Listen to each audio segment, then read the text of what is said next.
멈춰선 도시, 들리지 않았던 목소리. 새벽 5시 30분. 서울 지하철 2호선 신도림역 승강장입니다. 첫 차를 기다리는 사람들의 표정에는 오늘따라 어딘가 불안함이 어려 있습니다. 손에 든 스마트폰 화면에는 같은 뉴스가 반복되고 있습니다. 지하철 버스 동시 파업 가능성, 출근길 대혼란 우려. 사람들은 플랫폼 끝에 서서 터널 너머를 응시합니다. 저 어둠 속에서 익숙한 불빛이 나타나길, 오늘도 평소처럼 첫 차가 정확히 도착하길 간절히 바라고 있습니다. 이 도시에서 하루를 시작하는 수백만 명에게 지하철과 버스는 단순한 교통수단이 아닙니다. 그것은 생계의 통로이며 일상의 시작점이고 삶을 이어가는 가장 기본적인 생명줄입니다. 하지만 오늘 그 당연했던 일상이 흔들리고 있습니다. 지금 이 순간에도 서울과 수도권 곳곳의 차량기지에서는 오렌지색 조끼를 입은 노동자들이 모여 있습니다. 그들의 손에는 피켓이 들려 있고 얼굴에는 지친 결의가 새겨져 있습니다. 이들은 출근하는 시민이 아니라 시민들을 출근시켜야 하는 사람들입니다. 매일 아침 이 도시를 움직이는 사람들. 그런데 오늘 그들이 멈춰 서기로 결심했습니다. 왜일까요? 무엇이 이들을 이런 극단적 선택으로 내몰았을까요? 김성호 씨, 48세, 지하철 운전기사로 23년을 일해온 베테랑입니다. 새벽 4시에 일어나 오시면 차량기지에 도착해 첫 차 준비를 시작하는 것이 그의 일상이었습니다. 어둠 속에서 도시가 깨어나는 것을 가장 먼저 목격하는 사람, 수백만 승객의 하루를 책임지는 사람. 그가 지난 23년간 단 한 번도 늦은 적이 없다는 사실에는 직업인으로서의 자부심이 담겨 있습니다. 처음 이 일을 시작했을 때가 기억납니다. 97년이었죠. IMF 직후였어요. 그때만 해도 지하철 기관사라는 직업은 안정적이고 자랑스러운 일이었습니다. 부모님께서도 대단한 일 하는구나 하고 기뻐하셨죠. 매일 수만 명의 시민을 안전하게 모셔드린다는 책임감이 저를 움직이는 힘이었습니다. 김 씨의 목소리에는 과거에 대한 자부심과 현재에 대한 허탈함이 교차합니다. 하지만 지금은 솔직히 말하면 이 일을 아들에게 권하고 싶지 않습니다. 계속 일하고 싶은 마음은 있지만 이렇게까지 존중받지 못하는 일이라면 내가 20대였던 시절과 지금은 너무 다릅니다. 그가 말하는 존중받지 못한다는 표현의 이면에는 구체적인 현실이 있습니다. 지난 5년간 성과급이 해마다 불규칙하게 삭감되었습니다. 처음에는 10% 줄었고 다음 해에는 15%, 그 다음에는 또 다른 기준으로 20%가 깎였습니다. 명확한 기준도 없이, 예측할 수도 없이 매년 지급 시기가 되면 올해는 얼마나 줄까 하는 불안감에 시달려야 했습니다. 성과급이라는 건 1년 동안 열심히 일한 것에 대한 보상이잖아요. 그런데 그게 계속 줄어든다는 건 뭘 의미할까요? 우리가 열심히 일하지 않았다는 건가요? 사고율은 해마다 낮아지고 있고 정시 운행률은 99%를 유지하고 있는데 말이죠. 이건 돈의 문제가 아니라 신뢰의 문제입니다. 약속이 지켜지지 않는다는 것, 우리의 노력이 제대로 인정받지 못한다는 거죠. 김 씨의 이야기는 한 개인의 푸념이 아닙니다. 수천 명의 지하철 노동자들이 공유하는 집단적 경험입니다. 서울 지하철 2호선 강남역. 하루 평균 15만 명이 이용하는 이 거대한 역을 관리하는 역무원은 몇 명일까요? 10년 전에는 한 교대조에 8명이 배치되었습니다. 하지만 지금은 5명입니다. 3명이 줄었습니다. 단순히 숫자만 줄어든 게 아닙니다. 사람이 줄어든 만큼 한 사람이 담당해야 하는 업무 범위가 기하급수적으로 늘어났습니다. 이수진 씨, 35세, 지하철 역무원으로 7년째 일하고 있는 그녀는 매일 아침 출근하면서 오늘은 무슨 일이 생길까 하는 두려움부터 느낀다고 말합니다. 스크린도어 고장, 승객 실신, 취객 처리, 유실물 관리, 화재 대응 훈련. 이 모든 걸 5명이서 해야 합니다. 출퇴근 시간에는 승강장 3곳을 동시에 감시해야 하는데 혼자서 2곳을 커버할 때도 있어요. 눈이 3개라도 모자라죠. CCTV를 보면서도 현장을 뛰어다니고 방송하면서도 전화를 받아야 하고 그녀의 목소리가 잠시 떨립니다. 지난달에 스크린도어 센서 오작동으로 문이 안 닫히는 사고가 있었어요. 출근 시간대였고 승강장은 사람들로 가득했죠. 저는 그 순간 혼자였어요.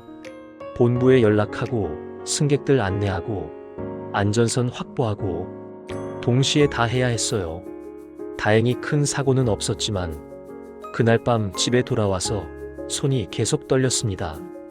만약 그때 누가 다쳤다면 하는 생각이 머리를 떠나지 않았어요. 이것이 지하철 노동자들이 말하는 인력 부족의 실체입니다. 통계의 문제가 아니라 안전의 문제이고 결국 승객의 생명과 직결되는 문제입니다.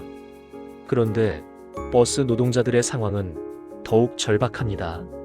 박민수 씨, 53세, 서울 시내버스 기사로 19년을 일해왔습니다. 그는 매일 아침 6시에 출근해서 오후 6시에 퇴근합니다. 12시간입니다. 그런데 실제로 그가 운전대를 잡고 있는 시간은 10시간이 넘습니다. 점심시간 30분입니다. 화장실 가는 시간까지 포함해서요. 밥 먹을 시간이 없어요. 김밥 한 줄을 차 안에서 물로 넘기고 다시 출발하는 날이 많습니다. 화장실은 참습니다. 참다가 종점에서 뛰어내려가는 거죠. 이런 생활을 19년 했습니다. 박 씨의 월급은 세전 340만 원입니다. 여기서 4대 보험과 세금을 떼면 손에 쥐는 돈은 280만 원 정도입니다. 서울에서 2아이를 키우는 가장으로서 이 돈으로 생활하기는 빠듯합니다. 그런데 물가는 계속 오르고 아이들 학원비도 오르고 집값도 오릅니다. 5년 전과 비교해 실질 구매력은 오히려 떨어졌습니다. 임금 인상을 요구하는 게 과한 건가요? 저는 특별한 걸 바라는 게 아닙니다.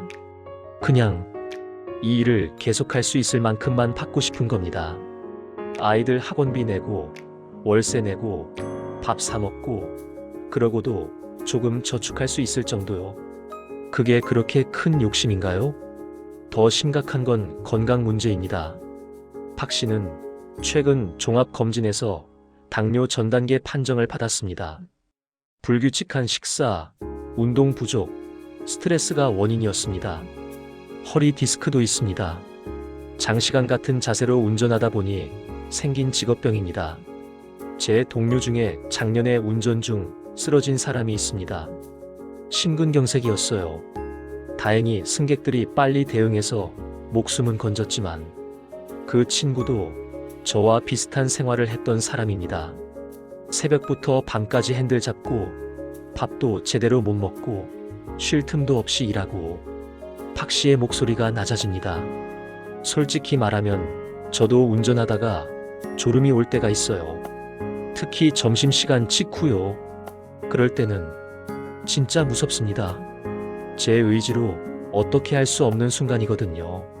차 안에는 30명, 40명이 타고 있고 저는 그들의 생명을 책임지고 있는데 눈꺼풀이 무거워지는 그 순간만큼은 정말 하늘에 맡기는 기분이에요. 이것이 현실입니다. 우리가 매일 타는 버스의 기사는 졸음과 싸우며 운전하고 있을지도 모릅니다. 그게 그들의 의지 박약함 때문이 아니라 시스템이 그들을 그런 상황으로 내몰고 있기 때문입니다. 노동자들은 오랫동안 이런 문제들을 제기해왔습니다. 회의도 했고 건의도 했고 협상 테이블에도 앉았습니다. 그러나 바뀌는 건 없었습니다. 해마다 같은 이야기가 반복되었고 해마다 내년에 검토하겠다는 답변만 돌아왔습니다. 그리고 마침내 노동자들은 가장 강력한 선택을 하기로 결정했습니다. 파업입니다. 파업은 노동자들에게도 쉬운 선택이 아닙니다. 왜냐하면 그들도 알고 있기 때문입니다. 이 선택이 누구에게 가장 먼저 피해를 줄지를. 바로 시민들입니다. 오전 8시 서울 강남의 한 회사원 정미영 씨는 집을 나섭니다. 평소보다 30분 일찍 나왔습니다. 뉴스를 보고 혹시 모를 지연을 대비한 겁니다. 지하철역으로 향하는 그녀의 발걸음은 평소보다 빠릅니다. 그런데 역에 도착하자마자 그녀는 멈춰섭니다. 플랫폼이 사람들로 가득 차 있습니다. 평소의 2배, 아니 3배는 되는 것 같습니다.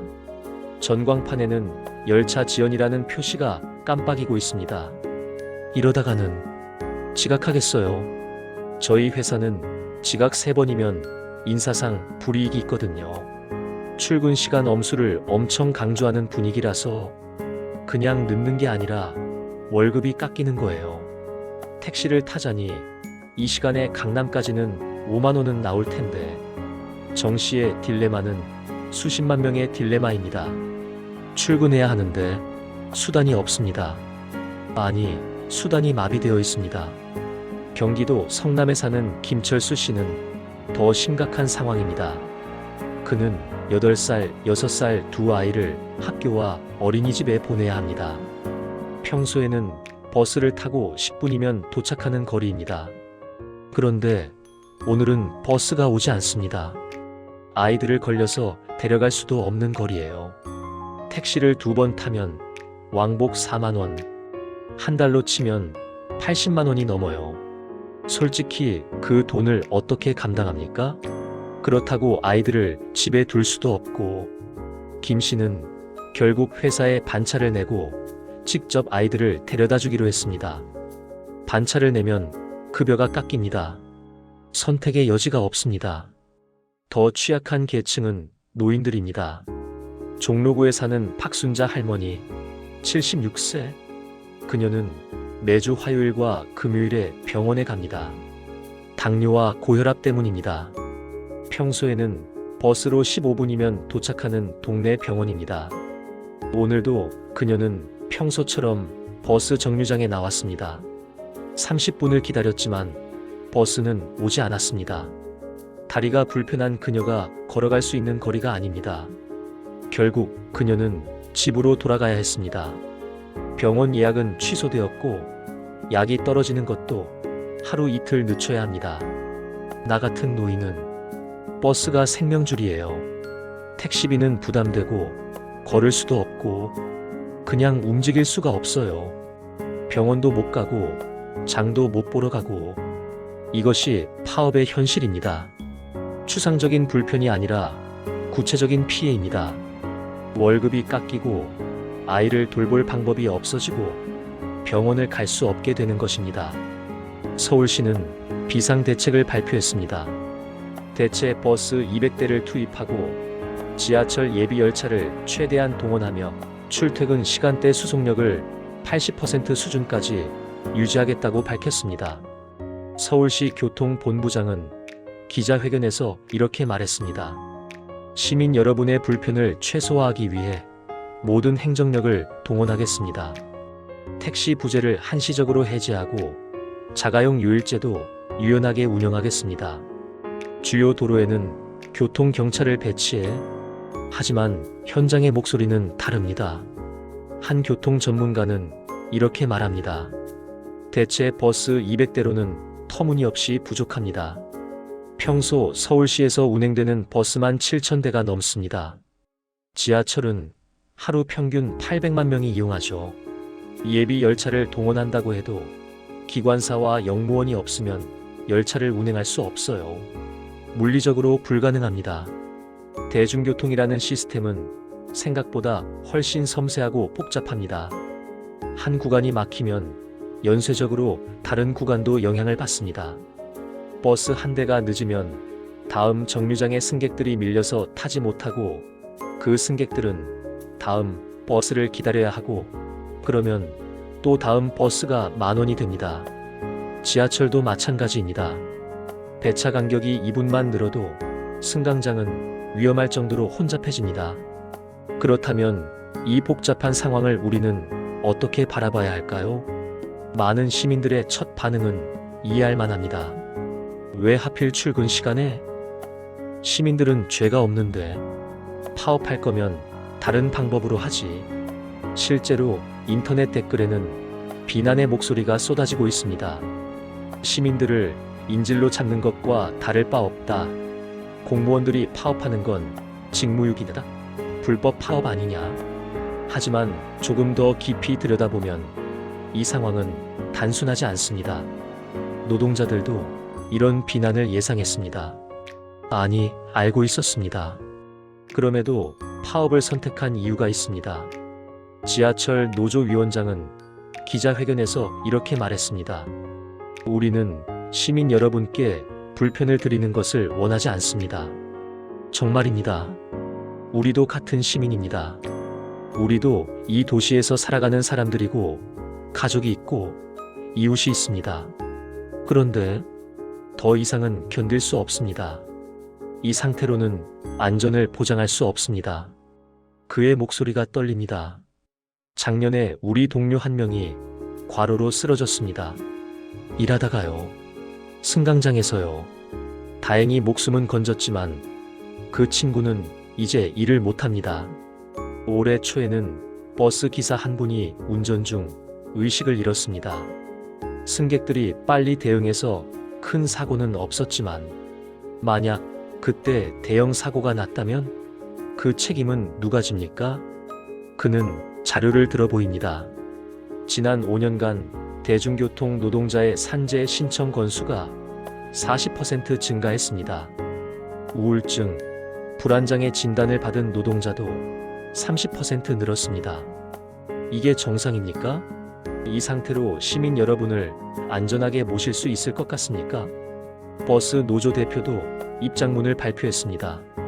우리는 지난 3년간 11번의 협상 테이블에 앉았습니다. 매번 같은 이야기를 했습니다. 인력을 늘려주십시오. 임금을 현실화해 주십시오. 휴게 시간을 보장해 주십시오. 그러나 달라진 건 아무것도 없었습니다. 우리에게 남은 선택지는 이것뿐입니다. 이들의 말에는 절박함이 묻어납니다. 이것은 단순한 임금 협상이 아닙니다. 생존의 문제이고 안전의 문제이며 존엄의 문제입니다. 그런데 여기서 우리가 놓치고 있는 중요한 질문이 있습니다. 왜 대중교통 노동자들의 처우가 이렇게 악화되었을까요? 여기에는 구조적인 문제가 있습니다. 대중교통은 공공서비스입니다.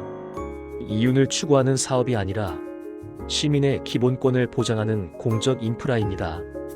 그런데 우리 사회는 이 공공서비스를 마치 기업처럼 운영하려 해왔습니다. 효율성이라는 이름으로 인력을 줄였습니다. 재정 건전성이라는 이름으로 임금 인상을 억제했습니다. 경영 합리화라는 이름으로 복지를 축소했습니다. 그 결과는 무엇이었을까요? 단기적으로는 비용이 줄어들었습니다. 재정 보고서상으로는 적자가 감소했습니다. 하지만 장기적으로는 시스템 자체가 무너지고 있는 것입니다. 교통경제학자 이준호 교수는 이렇게 설명합니다.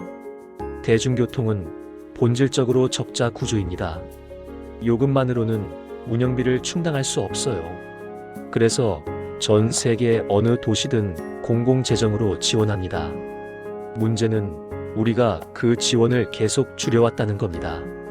재정 부담을 줄이려고요. 그런데 그 빈자리는 누가 메웠을까요? 바로 노동자들입니다. 더 적은 인원으로 더 긴 시간을 더 적은 보상으로 일하게 만든 거죠. 그는 자료를 보여줍니다. 서울시 지하철 공사의 1인당 담당 승객 수는 런던의 1.8배, 도쿄의 1.5배입니다. 버스 기사의 연간 운행 시간은 OECD 평균보다 30% 많습니다. 그런데 실질 임금은 10년 전보다 오히려 낮아졌어요. 이게 정상적인 시스템일까요? 결국 이번 파업은 하나의 경고입니다. 우리가 지금까지 당연하게 여겨온 편리함이 실은 누군가의 희생 위에서 유지되어 왔다는 것.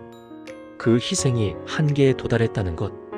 그리고 이 시스템을 지속하려면 근본적인 변화가 필요하다는 것. 그렇다면 해법은 무엇일까요? 단기적으로는 협상이 필요합니다. 노동자들의 요구를 진지하게 검토하고 합리적인 수준에서 합의점을 찾아야 합니다. 성과급 체계를 명확히 하고 인력을 충원하며 임금을 현실화하고 휴게 시간을 보장하는 것. 이것들은 과도한 요구가 아니라 기본적인 노동 조건입니다. 하지만 더 중요한 것은 장기적 전망입니다. 우리는 대중교통을 어떻게 바라볼 것인가? 단순히 효율적으로 운영해야 할 시스템인가? 아니면 시민의 삶의 질을 보장하는 공공재인가? 이 질문에 어떻게 답하느냐에 따라 우리가 만들어갈 도시의 미래가 결정됩니다. 만약 우리가 대중교통을 단순히 이동수단으로만 본다면 계속 비용을 줄이고 효율을 높이려 할 것입니다. 그러면 노동자들의 처우는 더 악화되고 결국 시스템은 무너질 것입니다. 하지만 만약 우리가 대중교통을 공공의 권리로 본다면 적절한 투자를 하고 노동자들을 존중하며 지속 가능한 시스템을 만들어갈 수 있을 것입니다. 이 선택은 정부나 기업이 혼자 하는 게 아닙니다. 우리 모두의 선택입니다. 시민으로서 우리는 이렇게 물어야 합니다. 나는 어떤 대중교통을 원하는가? 안전하고 안정적인 서비스를 위해 기꺼이 더 많은 세금을 낼 의향이 있는가? 노동자들의 삶을 존중하는 시스템을 지지할 것인가? 이 질문들은 불편하지만 피할 수 없습니다. 파업이 끝나면 아마도 일상은 다시 돌아올 것입니다. 지하철은 다시 정시에 도착할 것이고 버스는 다시 정류장마다 설 것입니다. 우리는 다시 당연하게 지하철을 타고 출근하고 버스를 타고 약속 장소로 갈 것입니다. 하지만 이번 파업이 우리에게 남긴 질문들은 사라지지 않을 것입니다.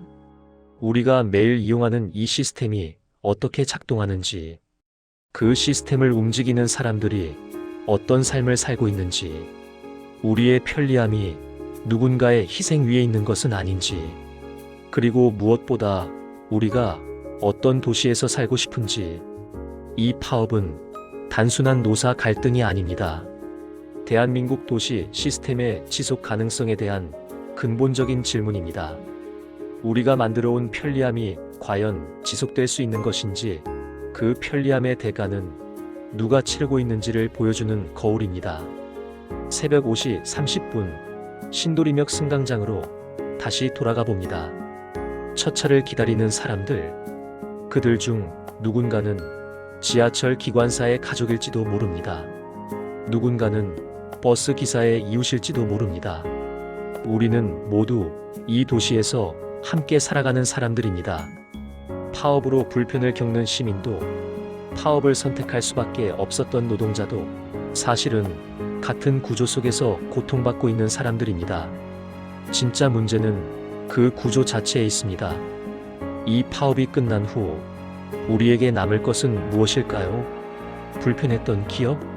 노동자들에 대한 원망? 아니면 시스템에 대한 분노? 아니면 변화에 대한 희망일까요? 그것은 우리의 선택에 달려 있습니다. 오늘 지하철이 오지 않는 이 순간에, 오늘 버스를 기다리며 발을 동동 구르는 이 순간에 우리가 무엇을 생각하고 무엇을 느끼고 무엇을 선택하느냐에. 대중교통은 단순히 사람을 운반하는 시스템이 아닙니다. 그것은 우리 사회가 어떤 가치를 중요하게 여기는지를 보여주는 지표입니다. 효율인가, 안전인가, 비용인가, 존엄인가, 단기적 편리함인가, 장기적 지속 가능성인가. 내일 아침 지하철이 다시 운행을 시작한다면 그 첫 차를 운전하는 기관사를 생각해 봅시다. 그가 오늘 아침 무슨 생각으로 운전대를 잡았을지를. 버스가 정류장에 도착한다면 그 버스를 운전하는 기사를 생각해 봅시다. 그가 지난밤 몇 시간이나 잠을 잤을지를. 그리고 우리 자신에게 물어봅시다. 나는 이 도시에서 어떻게 살고 싶은가? 나는 어떤 사회를 다음 세대에 물려주고 싶은가? 파업은 지나갈 것입니다. 하지만 질문은 남습니다. 그리고 그 질문에 답하는 것은 정치인도 기업가도 전문가도 아닌 바로 우리입니다. 오늘을 기억합시다. 불편했던 그 아침을, 멈춰선 지하철을, 오지 않던 버스를, 그리고 그 이면에 있던 수천 명의 목소리를. 그들이 외쳤던 것은 특권이 아니었습니다. 존중이었습니다. 안전이었습니다. 지속 가능한 미래였습니다. 내일 우리의 출근길이 어떻게 될지는 아직 모릅니다. 하지만 한 가지는 분명합니다. 이 파업 이후 우리는 더 이상 지하철과 버스를 당연하게 여기지 않게 될 것입니다. 그것이 이번 파업이 우리에게 남긴 가장 큰 의미일지도 모릅니다. 당연하지 않음을 깨닫는 것, 보이지 않던 사람들을 보게 되는 것, 그리고 함께 더 나은 내일을 만들어 가야 한다는 것을. 대중교통이 다시 움직이기 시작할 때 우리도 함께 움직여야 합니다. 더 나은 시스템을 향해, 더 공정한 사회를 향해, 더 지속 가능한 미래를 향해. 그것이 이 파업이, 이 혼란이, 이 불편함이 우리에게 던지는 진짜 메시지입니다.